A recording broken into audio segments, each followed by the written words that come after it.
안녕하세요, 여러분. 오늘 밤 이 목소리를 듣고 계신 여러분께 먼저 한 가지 여쭤보겠습니다. 어젯밤 잘 주무셨나요? 한 번도 깨지 않고 아침까지 쭉 주무셨나요? 아니면 새벽 2시, 3시 혹은 4시에 눈이 번쩍 뜨여서 멍하니 천장을 바라보셨나요? 만약 밤중에 자꾸 눈이 떠진다면 지금 이 방송을 끄지 마세요. 오늘 이 한 시간이 여러분의 남은 인생을 완전히 바꿀 수도 있습니다. 저는 오늘 여러분께 아무도 제대로 알려주지 않았던 이야기를 해드리려고 합니다. 의사들이 진료실에서 바빠서 다 설명하지 못한 이야기, 가족들이 그냥 나이 들어서 그런 거라고 넘겨버리는 이야기, 그리고 본인 스스로도 그냥 피곤해서 그런가 보다 하고 지나쳤던 이야기입니다. 밤에 자꾸 깨는 것, 절대로 그냥 넘기시면 안 됩니다. 특히 60대 이후라면 더더욱 그렇습니다. 자, 지금부터 시작합니다. 편안하게 앉으시거나 누우세요. 그리고 이 한 시간 동안 저와 함께 여러분의 몸이 보내는 신호를 하나하나 천천히 읽어드리겠습니다. 첫 번째 이야기를 시작하기 전에 여러분께 한 가지 질문을 드리겠습니다. 수면이란 무엇일까요? 많은 분들이 수면을 그냥 쉬는 시간이라고 생각하십니다. 눈 감고 가만히 누워있는 시간, 아무것도 안 하는 시간. 하지만 여러분, 그건 완전히 틀린 생각입니다. 잠을 자는 동안 우리 몸 안에서는 믿을 수 없을 만큼 많은 일들이 동시에 일어납니다. 뇌는 그날 하루 동안 받아들인 정보들을 정리하고 저장합니다.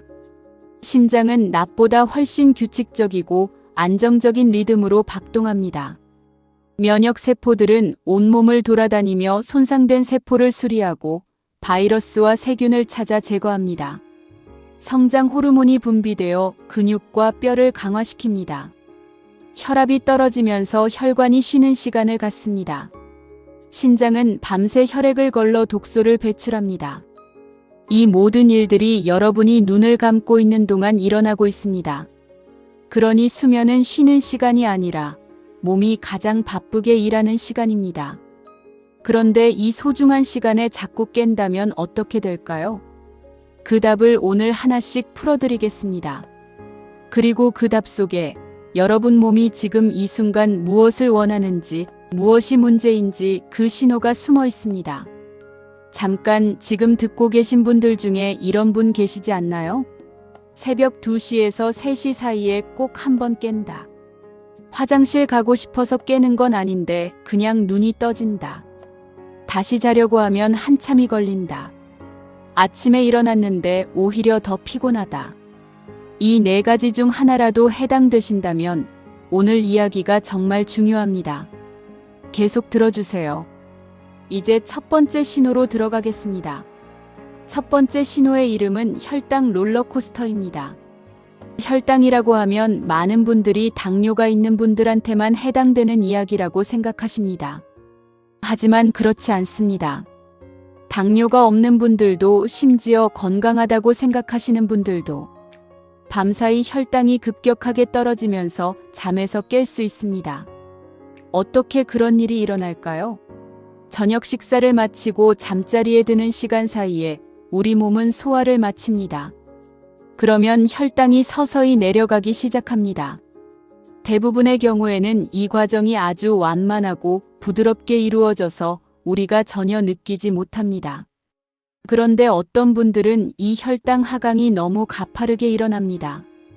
특히 저녁에 단 음식을 드셨거나 탄수화물을 많이 드셨거나 반대로 저녁을 너무 일찍 드신 경우에 이런 일이 잘 일어납니다. 혈당이 급격히 떨어지면 우리 몸은 비상사태를 선언합니다. 뇌에 당분이 부족하다는 경보가 울립니다. 그러면 부신에서 코르티솔과 아드레날린이라는 호르몬이 쏟아져 나옵니다. 이 호르몬들은 잠자고 있던 여러분을 깨웁니다. 마치 새벽에 누군가 여러분의 어깨를 흔들며 일어나라고 소리치는 것과 같습니다. 눈이 떠집니다. 가슴이 약간 두근거리기도 합니다. 손이 살짝 떨리는 것 같기도 합니다. 머릿속이 맑지 않고 멍합니다. 뭔가 먹고 싶다는 생각이 드는 경우도 있습니다. 그런데 많은 분들이 이게 혈당 문제라는 걸 전혀 모르십니다. 그냥 잠이 없어진 거라고 생각합니다. 특히 60대 이후에는 이 혈당 조절 기능이 젊었을 때보다 훨씬 더 민감하게 반응합니다. 췌장의 기능이 조금씩 떨어지고 인슐린 감수성도 달라지기 때문입니다. 그래서 젊었을 때는 괜찮았던 식습관이 60대가 되면서 갑자기 수면 문제로 이어지는 경우가 많습니다.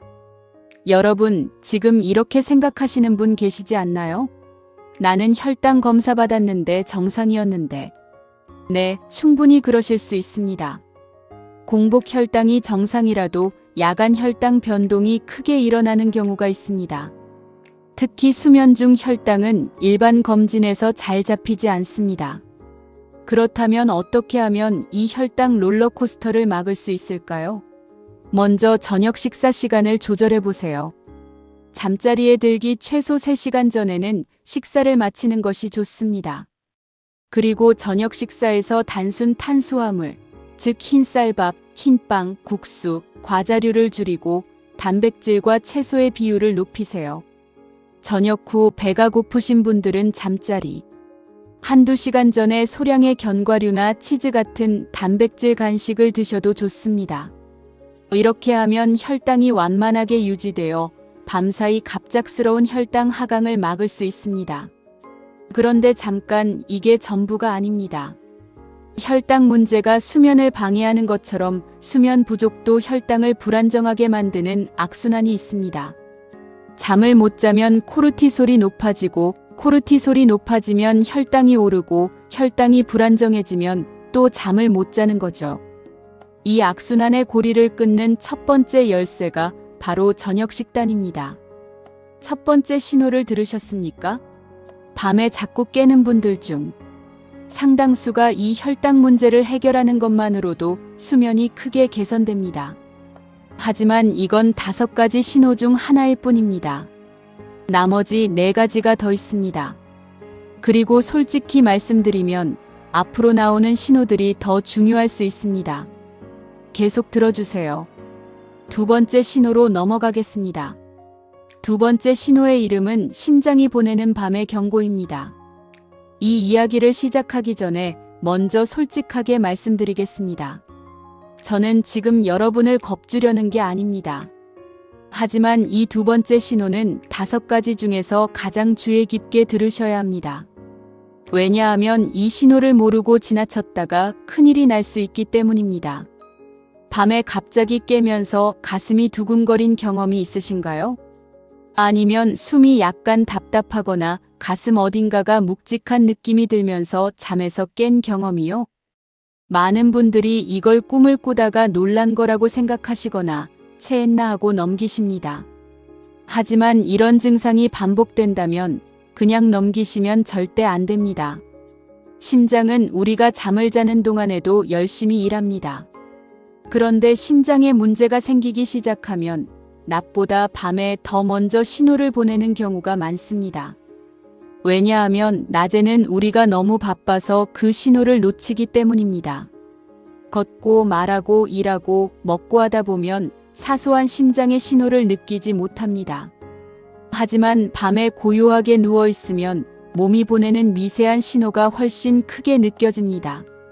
수면 중 심장 이상의 대표적인 증상을 말씀드리겠습니다. 첫째, 새벽에 갑자기 가슴이 답답하거나 조이는 느낌으로 깨는 경우입니다. 둘째, 잠에서 깨면서 숨이 가쁘거나 숨쉬기가 불편한 경우입니다. 셋째, 자고 나면 베개가 젖어 있을 정도로 식은땀을 흘린 경우입니다. 넷째, 왼쪽 팔이나 어깨 또는 턱이 자다가 불편하게 느껴지는 경우입니다.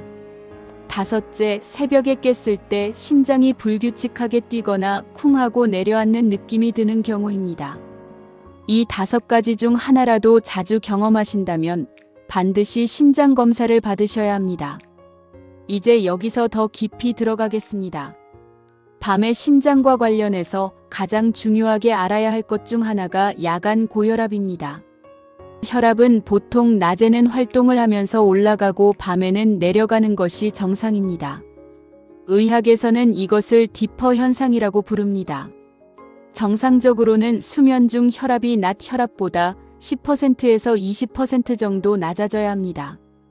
그런데 일부 분들은 밤에 오히려 혈압이 올라가거나 아니면 낮에 혈압이 정상이더라도 밤에 충분히 내려가지 않는 경우가 있습니다. 이걸 논디퍼 또는 역디퍼 현상이라고 합니다. 이런 분들은 낮에 병원 가서 혈압 재면 정상으로 나오는데 집에서 밤에 재보면 높게 나오는 경우가 있습니다. 그리고 이 야간 혈압 이상은 심장병, 뇌졸중, 신장질환의 위험을 크게 높입니다. 여기서 중요한 포인트가 있습니다. 야간 고혈압이 있는 분들은 수면 중에 자꾸 깨는 경우가 많습니다. 혈압이 갑자기 올라가면 몸이 그 자극을 느끼고 잠에서 깨게 되기 때문입니다. 그런데 본인은 혈압 때문에 깼다는 걸 모르고 그냥 자다가 깼다고만 생각합니다. 지금 매일 밤 자다가 깨시는 분들, 그리고 아침에 일어나셨을 때 머리가 무겁거나 뒷목이 뻐근하신 분들, 이건 야간 고혈압의 전형적인 증상입니다. 아침에 일어났을 때 혈압을 재보시고 만약 높게 나온다면 의사 선생님께 꼭 말씀해 주세요. 그리고 또 한 가지 중요한 이야기를 드리겠습니다. 수면무 호흡증과 심장 건강의 관계입니다. 이건 많은 분들이 모르시는데 정말 중요한 내용입니다. 수면무 호흡증은 자는 동안 숨이 잠깐 멈추는 증상입니다.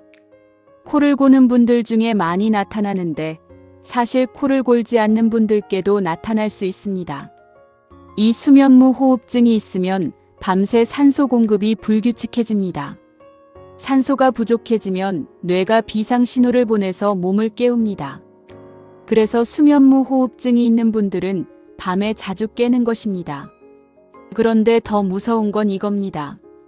이 반복적인 산소 부족이 심장에 엄청난 부담을 줍니다. 수면무 호흡증이 있는 분들은 그렇지 않은 분들보다 고혈압, 부정맥, 심근경색, 심부전의 위험이 훨씬 높습니다. 연구에 따르면 중증 수면무 호흡증이 있는 분들은 심혈관 질환으로 사망할 위험이 2배 이상 높습니다. 그렇다면 내가 수면무 호흡증인지 어떻게 알 수 있을까요? 몇 가지 체크해 보겠습니다. 자다가 갑자기 숨이 막혀서 깬 적이 있다. 옆에서 자는 가족이 내가 코 골다가 숨이 멈춘다고 한다. 아침에 일어났는데 입이 매우 건조하다. 낮에 계속 졸립고 집중이 안 된다. 아침에 두통이 자주 있다. 이 중 2개 이상 해당된다면 수면무 호흡증 검사를 받아보시길 권합니다. 두 번째 신호, 심장이 보내는 밤의 경고. 이 신호는 가볍게 보시면 안 됩니다. 몸이 밤에 여러분을 깨우는 건 이유 없이 하는 일이 아닙니다. 뭔가 도움이 필요하다는 신호입니다. 그 신호를 무시하지 마세요. 자, 세 번째 신호로 넘어가기 전에 잠깐 쉬어가겠습니다. 지금 이 방송을 들으시면서 뭔가 내 이야기 같다고 느끼시는 분들이 분명 계실 겁니다. 그렇다면 지금 이 순간 이 방송이 여러분을 위해 있다는 걸 기억하세요. 계속 들어주세요. 세 번째 신호부터 이야기가 더 깊어집니다. 세 번째 신호입니다. 세 번째 신호의 이름은 호르몬이 무너지는 밤입니다. 여러분, 호르몬이라는 단어를 들으면 어떤 생각이 드시나요?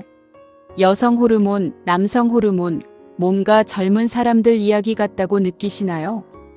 아니면 갱년기 이야기 같다고 느끼시나요? 하지만 오늘 제가 말씀드리려는 호르몬 이야기는 그보다 훨씬 광범위하고 60대 이후에 훨씬 더 중요한 이야기입니다. 수면과 가장 깊이 연결된 호르몬은 멜라토닌과 코르티솔입니다. 이 두 호르몬은 우리 몸의 수면 마이너스 각성 주기를 조절하는 주인공입니다. 그런데 나이가 들면 이 두 호르몬의 균형이 깨지기 시작합니다. 멜라토닌부터 설명해 드리겠습니다. 멜라토닌은 어두워지면 뇌에서 분비되어 졸음을 불러오는 호르몬입니다. 그런데 40대 이후부터 멜라토닌 분비량이 서서히 줄어들기 시작합니다. 60대가 되면 20대의 절반 이하로 떨어지는 경우도 있습니다. 그러니 젊었을 때는 자려고 누우면 금방 잠들었는데 이제는 침대에 누워도 한참 뒤척여야 잠이 오는 거죠. 그리고 새벽에 멜라토닌이 충분히 유지되지 않으니까 일찍 잠이 깨는 겁니다. 이번엔 코르티솔입니다. 코르티솔은 스트레스 호르몬이라고 불리지만 사실 이것도 우리 몸의 활동 주기와 깊이 연결되어 있습니다. 정상적으로는 코르티솔이 아침에 높아지면서 우리를 깨우고 밤에는 낮아져서 잠들기 좋은 상태를 만들어줍니다. 그런데 만성 스트레스가 있거나 수면 리듬이 깨져 있거나 몸에 염증이 있는 분들은 밤에 코르티솔이 낮아지지 않습니다. 오히려 밤중에 코르티솔이 급격히 올라가면서 잠에서 깨는 경우도 있습니다. 새벽 2시에서 4시 사이에 잠에서 깨고 나면 머릿속이 갑자기 맑아지고 여러 가지 생각이 몰려오고 다시 자려고 해도 잠이 안 오는 분들, 이분들의 상당수가 바로 이 코르티솔 야간 급증이 원인입니다. 그런데 여기서 이야기가 더 중요해집니다. 코르티솔이 밤에 높은 분들은 단순히 잠을 못 자는 것에서 그치지 않습니다. 이 상태가 지속되면 혈당이 불안정해지고 혈압이 올라가고 면역 기능이 떨어지고 기억력이 감퇴하고 복부 지방이 늘어납니다. 그리고 이 모든 것들이 또다시 코르티솔을 높이는 악순환으로 이어집니다. 그러면 이 호르몬 불균형을 어떻게 해결할 수 있을까요? 몇 가지 실질적인 방법을 말씀드리겠습니다. 첫째, 빛의 관리입니다. 아침에 일어나면 반드시 밝은 햇빛을 보세요. 창문 너머로 보셔도 됩니다. 이렇게 하면 뇌의 생체 시계가 리셋되어 밤에 멜라토닌이 제때 분비될 수 있도록 신호를 보냅니다. 반대로 저녁에는 스마트폰, TV, 컴퓨터 화면의 밝은 빛을 줄여야 합니다. 이 청색광이 멜라토닌 분비를 억제하기 때문입니다. 둘째, 수면 시간의 규칙성입니다. 주말이라도 평일과 같은 시간에 자고 일어나려고 노력하세요. 수면 시간이 불규칙하면 멜라토닌과 코르티솔의 리듬이 무너집니다. 셋째, 저녁 루틴을 만들어 보세요. 잠자리에 들기 한두 시간 전부터 조명을 낮추고 가볍게 스트레칭을 하거나 따뜻한 물로 샤워를 하고 몸을 진정시키는 루틴을 만들면 코르티솔이 자연스럽게 낮아지는 데 도움이 됩니다. 넷째, 마그네슘 섭취를 확인해 보세요. 마그네슘은 코르티솔 조절과 수면의 질에 중요한 역할을 합니다. 60대 이후에 마그네슘 결핍이 자주 나타나는데 이것이 수면 장애와 연결되는 경우가 많습니다. 견과류, 씨앗류, 녹색 채소를 충분히 드시거나 필요하다면 의사 선생님과 상담 후 보충제를 고려해 보세요. 그런데 지금까지 이야기한 것 외에 호르몬 이야기에서 빼놓을 수 없는 것이 하나 더 있습니다. 바로 갑상선 호르몬입니다. 갑상선은 목 앞쪽에 있는 작은 나비 모양의 기관인데 이 기관에서 나오는 호르몬이 우리 몸 전체의 대사 속도를 조절합니다. 갑상선 호르몬이 너무 많이 나오는 갑상선 기능 항진증이 있는 분들은 심장이 빨리 뛰고 더위를 많이 타고 살이 빠지고 불안하고 잠을 못 자는 증상이 나타납니다. 반대로 갑상선 호르몬이 부족한 갑상선 기능 저하증이 있는 분들은 피로하고 추위를 타고 살이 찌고 기억력이 떨어지고 수면의 질이 나빠집니다. 특히 갑상선 기능 저하증은 60대 이후 여성분들께서 많이 걸리는데 증상이 워낙 서서히 나타나서 그냥 나이 들어서 그런 거라고 오해하는 경우가 많습니다.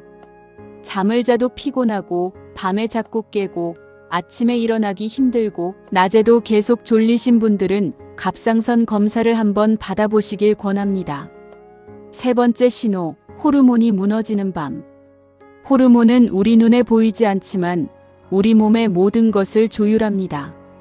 그리고 이 조율이 무너지면 가장 먼저 나타나는 신호 중 하나가 바로 수면 장애입니다. 지금 세 번째까지 오셨습니다. 집중 잘해주고 계시죠?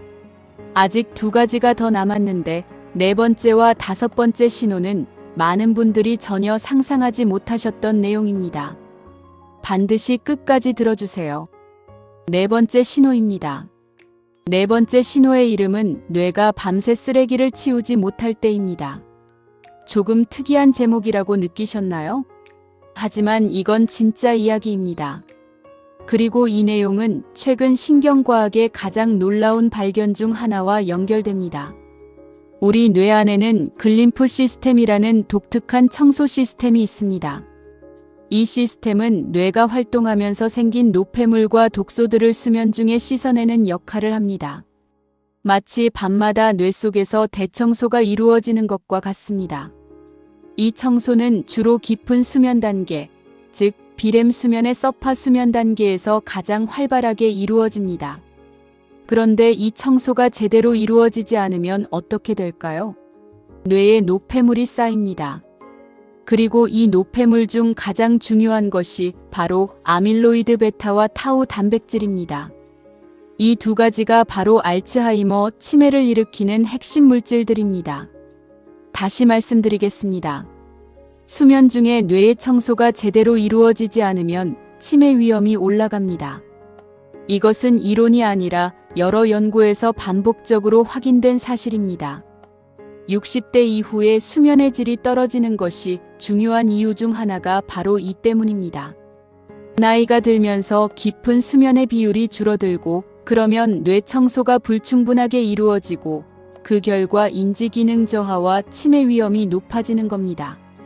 그리고 여기서 또 하나의 중요한 연결고리가 있습니다. 자꾸 밤에 깨면 어떻게 될까요? 수면이 자주 끊기면 깊은 수면의 시간이 절대적으로 부족해집니다. 설령 총 수면 시간이 7시간이라도 중간에 여러 번 깨면 깊은 수면의 질이 크게 떨어집니다. 그러면 뇌 청소가 충분히 이루어지지 않습니다. 지금 이 이야기가 실감나게 다가오시는 분들 계시죠?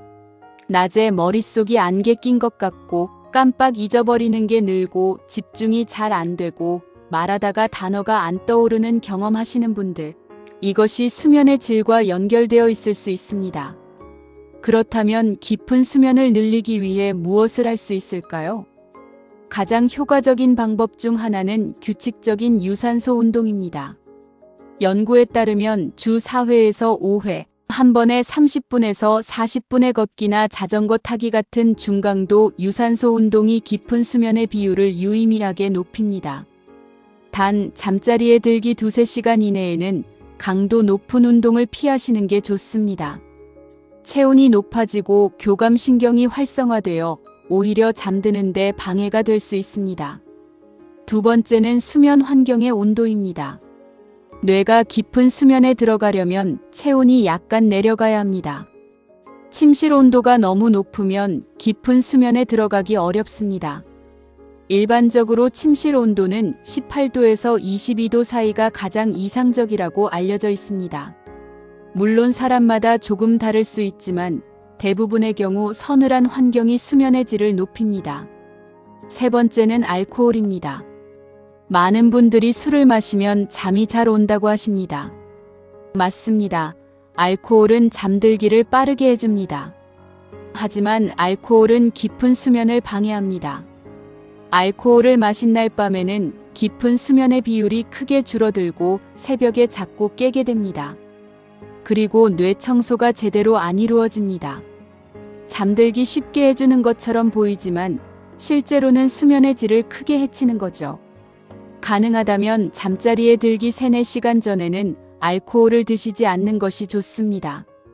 네 번째, 과도한 낮잠입니다. 낮잠이 꼭 나쁜 건 아닙니다. 20분에서 30분의 짧은 낮잠은 오히려 인지 기능에 도움이 됩니다. 하지만 낮에 1시간 이상 깊은 낮잠을 주무시면 밤에 깊은 수면이 줄어들 수 있습니다. 낮잠을 자시더라도 오후 3시 이전에 30분 이내로 제한하시는 것이 좋습니다. 네 번째 신호, 뇌가 밤새 쓰레기를 치우지 못할 때. 우리가 자는 동안 뇌는 청소를 합니다. 이 청소가 제대로 이루어질 수 있도록 깊은 수면을 지켜주는 것. 이것은 단순히 다음 날을 상쾌하게 시작하는 문제가 아닙니다. 장기적으로 뇌 건강을 지키는 문제입니다. 자, 이제 마지막 5번째 신호입니다. 저는 이 5번째 신호를 가장 나중에 배치한 이유가 있습니다. 왜냐하면 이게 가장 많이 알려져 있지 않으면서 동시에 가장 많은 분들에게 해당되는 내용이기 때문입니다. 들을 준비되셨나요? 다섯 번째 신호입니다. 다섯 번째 신호의 이름은 장과 신장이 밤에 보내는 SOS입니다. 제가 두 가지를 묶어서 이야기하는 이유는 이 둘이 밤의 수면을 방해하는 방식이 서로 다르지만 많은 분들이 공통적으로 놓치는 신호이기 때문입니다. 먼저 장부터 이야기하겠습니다. 장, 즉 내장은 우리 몸의 두 번째 뇌라고 불립니다. 장에는 뇌에 있는 신경세포만큼이나 많은 신경세포들이 있어서 독립적으로 신호를 만들고 뇌와 끊임없이 소통합니다. 그리고 장 건강과 수면의 질 사이에는 놀라운 연결고리가 있습니다. 장에는 수십조 개의 미생물들이 살고 있습니다. 이것을 장내 마이크로바이옴이라고 합니다. 이 미생물들이 다양하고 균형을 이루고 있을 때 우리는 수면도 잘 자고 기분도 좋고 면역도 튼튼합니다. 그런데 이 균형이 무너지면 어떻게 될까요? 장내 세균 불균형이 일어나면 세로토닌 생산이 줄어듭니다. 놀랍게도 우리 몸의 세로토닌 약 90%가 뇌가 아닌 장에서 만들어집니다. 세로토닌은 기분을 안정시키고 수면을 유도하는 멜라토닌의 전구체입니다. 즉, 장 건강이 나빠지면 세로토닌이 줄고 세로토닌이 줄면 멜라토닌도 줄고 그러면 수면의 질이 떨어지는 직접적인 연결이 생기는 겁니다. 자다가 배가 불편해서 깨신 적 있으신가요? 가스가 차거나 속이 더부룩하거나 혹은 배가 약간 아파서 깨신 경험이요. 이건 그냥 소화가 안 됐다는 신호가 아니라 장 건강에 신경 써달라는 신호일 수 있습니다. 60대 이후에는 장의 연동 운동, 즉 음식을 앞으로 밀어주는 운동이 느려집니다. 소화 효소 분비도 줄어들고 장내 유익균의 다양성도 감소합니다. 이런 변화들이 복합적으로 작용해서 식후 불편감, 가스, 변비 또는 설사 등의 증상을 만들고 이것이 수면을 방해합니다. 장 건강을 위해 무엇을 할 수 있을까요? 첫째, 식이섬유를 충분히 드세요.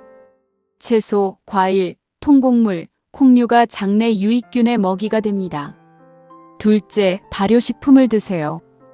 김치, 된장, 청국장, 요거트 같은 발효식품은 장내 유익균을 늘리는 데 도움이 됩니다. 셋째, 저녁 식사는 가볍게 드세요. 잠자리에 들기 전에 소화가 충분히 이루어져야 밤에 장의 활동이 조용해집니다. 과식하거나 기름진 음식을 드시면 장이 밤새 바빠지면서 수면을 방해합니다. 이제 신장 이야기를 해드리겠습니다. 이 부분이 정말 중요합니다. 밤에 화장실을 가기 위해 깨신 적 있으신가요? 한 번이 아니라 두 번, 세 번씩요. 이걸 야간뇨라고 하는데 많은 분들이 그냥 물을 많이 마셔서 그런 거라고 생각하십니다. 하지만 야간뇨가 잦다면 반드시 확인해야 할 것들이 있습니다. 정상적으로는 밤에 자는 동안 신장이 낮보다 적은 양의 소변을 만들어야 합니다. 뇌에서 항이뇨 호르몬이 분비되어 신장에서 소변 생성을 줄이기 때문입니다. 그런데 이 항이뇨 호르몬의 분비가 줄어들거나 신장 기능이 저하되거나 방광이 약해지거나 또는 전립선 비대증이 있는 경우에 야간뇨가 심해집니다. 특히 남성분들의 경우 50대 이후부터 전립선이 커지기 시작하면서 야간뇨가 심해지는 경우가 많습니다. 이건 단순히 불편한 문제가 아니라 수면의 질에 직접적인 영향을 미칩니다. 밤에 2번 이상 화장실에 가신다면 비뇨기과 상담을 받아보시는 것이 좋습니다. 그런데 야간뇨가 심장 문제와 연결될 수도 있다는 사실 알고 계셨나요? 심장 기능이 약해지면 낮에 하지의 부종, 즉 발이나 다리가 붓는 증상이 생깁니다.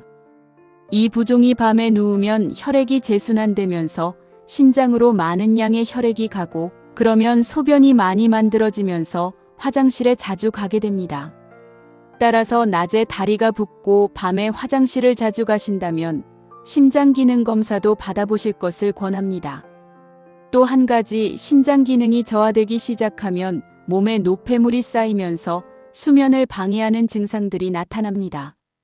다리가 저리거나 쥐가 나서 잠에서 깨는 분들 계시죠? 이것이 단순히 혈액순환 문제만이 아니라 신장 기능 저하와 연결될 수 있습니다. 특히 다리에 불편한 이상 감각이 느껴져서 자꾸 움직이게 되는 하지불안증 후군도 신장 기능, 철분 결핍, 도파민 이상과 관련이 있습니다. 5번째 신호, 장과 신장이 밤에 보내는 SOS. 배가 불편해서 깨는 것, 화장실 때문에 깨는 것, 다리가 불편해서 깨는 것. 이 모든 것들이 우리 몸 안쪽 장기들이 보내는 신호입니다. 자, 5가지 신호를 모두 말씀드렸습니다. 이제 이 모든 내용을 정리하면서 마무리로 가겠습니다. 하지만 그 전에 드리고 싶은 이야기가 아직 더 있습니다. 수면에 관한 가장 중요한 이야기가 남아 있습니다. 계속 들어주세요. 이제 전체를 묶어보겠습니다. 오늘 이야기한 5가지 신호를 다시 한번 정리해 드리겠습니다. 첫 번째, 혈당 롤러코스터. 밤사이 혈당이 급격히 떨어지면서 부신 호르몬이 분비되어 잠에서 깨는 신호입니다. 두 번째, 심장이 보내는 밤의 경고. 야간 고혈압, 부정맥, 수면무 호흡증 등 심혈관계 이상이 수면을 방해하는 신호입니다. 세 번째, 호르몬이 무너지는 밤. 멜라토닌 감소, 코르티솔 야간 급증, 갑상선 호르몬 이상이 수면 장애로 이어지는 신호입니다. 네 번째, 뇌가 밤새 쓰레기를 치우지 못할 때. 수면의 질이 떨어져 뇌의 청소 시스템이 제대로 작동하지 않고 이것이 장기적으로 뇌 건강에 영향을 미치는 신호입니다. 5번째, 장과 신장이 밤에 보내는 SOS. 장내 환경 불균형과 신장 및 방광 기능 저하가 수면을 방해하는 신호입니다. 이 5가지 중에서 여러분께 가장 와닿는 것은 어떤 것이었나요? 어쩌면 한 가지만이 아니라 여러 가지가 동시에 해당되시는 분들도 계실 겁니다. 실제로 수면 장애는 대부분 한 가지 원인이 아니라 여러 원인이 복합적으로 작용하는 경우가 많습니다. 그래서 지금부터 제가 드리고 싶은 가장 중요한 메시지를 말씀드리겠습니다. 여러분, 수면 장애를 노화의 자연스러운 일부라고 생각하지 마세요. 이것이 오늘 제가 드리는 가장 핵심적인 메시지입니다. 흔히들 이렇게 말합니다. 나이 들면 잠이 없어지는 거야. 할아버지, 할머니들 다 그렇잖아. 그냥 받아들여야지. 하지만 이건 잘못된 생각입니다. 나이가 들면서 수면의 패턴이 조금 바뀌는 것은 사실입니다. 하지만 밤에 자꾸 깨고 자도 피곤하고 수면의 질이 심각하게 떨어지는 것은 노화의 불가피한 결과가 아닙니다. 그것은 몸이 보내는 신호이고 그 신호에 응답할 수 있습니다. 연구들은 반복적으로 보여줍니다. 수면의 질이 좋은 60대, 70대, 80대는 수면의 질이 나쁜 분들에 비해 전반적인 건강 상태가 훨씬 좋고 인지 기능도 더 좋게 유지되고 삶의 질도 높습니다. 수면은 선택이 아닙니다. 건강의 기초입니다. 지금부터는 실천적인 이야기를 해드리겠습니다. 당장 오늘 밤부터 시작할 수 있는 것들입니다. 첫째, 잠자리에 드는 시간과 일어나는 시간을 고정하세요. 주말에도 1~2시간 이상 차이 나지 않게 유지하는 것이 중요합니다. 이것 하나만 잘 지켜도 수면의 질이 달라지는 분들이 많습니다. 둘째, 저녁 식사를 잠자리에 들기 최소 3시간 전에 마치세요. 그리고 저녁 식단에서 단순 탄수화물과 기름진 음식을 줄이세요. 셋째, 저녁 8시 이후에는 스마트폰과 TV 사용을 줄이세요. 특히 침대에 누워서 스마트폰을 보는 습관은 멜라토닌 분비를 억제하고 뇌를 각성 상태로 유지시켜 수면을 방해합니다. 넷째, 침실을 수면을 위한 공간으로만 사용하세요. TV, 스마트폰, 업무를 침실에서 하지 마세요. 침대에 누우면 자동으로 잠이 연상되도록 뇌를 훈련시키는 것입니다. 다섯째, 낮에 몸을 움직이세요. 앉아서 보내는 시간이 많을수록 밤에 수면의 질이 떨어집니다. 하루 7,000보에서 10,000보 걷기가 수면의 질을 높이는 데 효과적이라는 연구가 많습니다. 여섯째, 잠들기 1~2시간 전에 따뜻한 물로 목욕이나 족욕을 해보세요. 몸이 따뜻해졌다가 식으면서 체온이 내려가는 것이 수면 신호 역할을 합니다. 일곱째, 카페인을 오후 2시 이후에는 드시지 마세요. 카페인의 반감기는 약 5시간에서 6시간입니다. 오후 3시에 커피 한 잔을 드시면 밤 9시에도 절반의 카페인이 몸 안에 남아 있습니다. 여덟째, 아침에 일어나면 물 한 컵을 마시고 밖으로 나가서 햇빛을 보세요. 이것이 생체 시계를 리셋하는 가장 자연적인 방법입니다. 아홉째, 잠들기 전 걱정이 많아서. 잠을 못 자시는 분들은 침대 옆에 메모지를 두고 걱정되는 것들을 모두 적어두세요. 뇌가 그것을 기억해야 한다는 부담을 내려놓을 수 있어서 도움이 됩니다. 열째, 그리고 가장 중요합니다.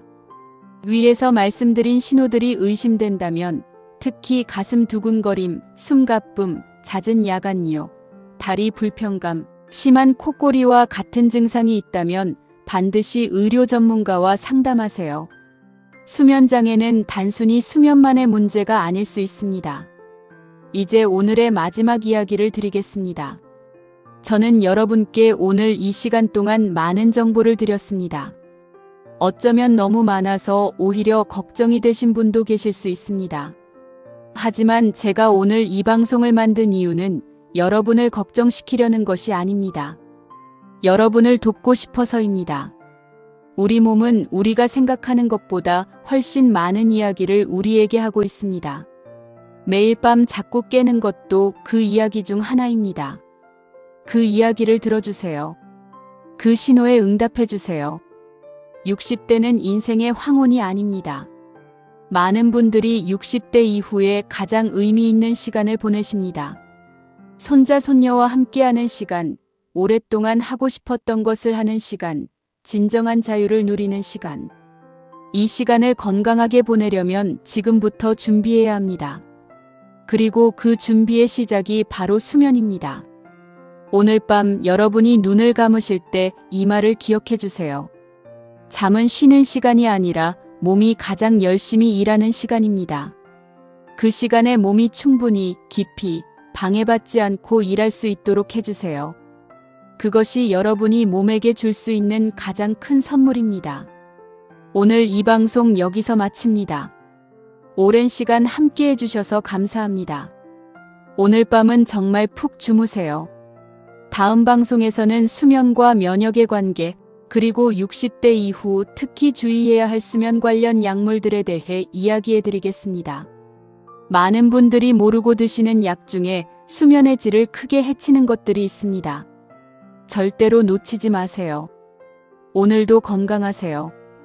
여러분의 건강한 밤을 응원합니다. 부록 심화 내용 수면 단계별 이해. 오늘 방송에서 깊은 수면, 비렘 수면이라는 표현을 드렸는데 더 자세히 설명해 드리겠습니다. 우리 수면은 크게 렘 수면과 비렘 수면으로 나뉩니다. 렘 수면은 빠른 안구 운동이 일어나는 수면으로 주로 꿈을 꾸는 단계입니다. 기억 통합, 감정 처리에 중요합니다. 비렘 수면은 3단계로 나뉩니다. 1단계와 2단계는 얕은 수면이고 3단계가 바로 깊은 수면, 서파 수면입니다. 정상적인 수면은 2단계들이 약 90분에서 120분 주기로 반복됩니다.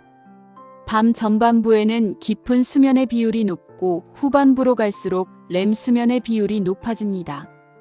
그래서 밤 전반부에 자꾸 깨면 깊은 수면을 충분히 얻지 못하고 밤 후반부에 자꾸 깨면 렘 수면과 감정 처리에 문제가 생깁니다. 60대 이후에는 자연스럽게 깊은 수면의 비율이 줄어들고 수면 주기가 짧아지며 새벽에 일찍 깨는 패턴이 생깁니다.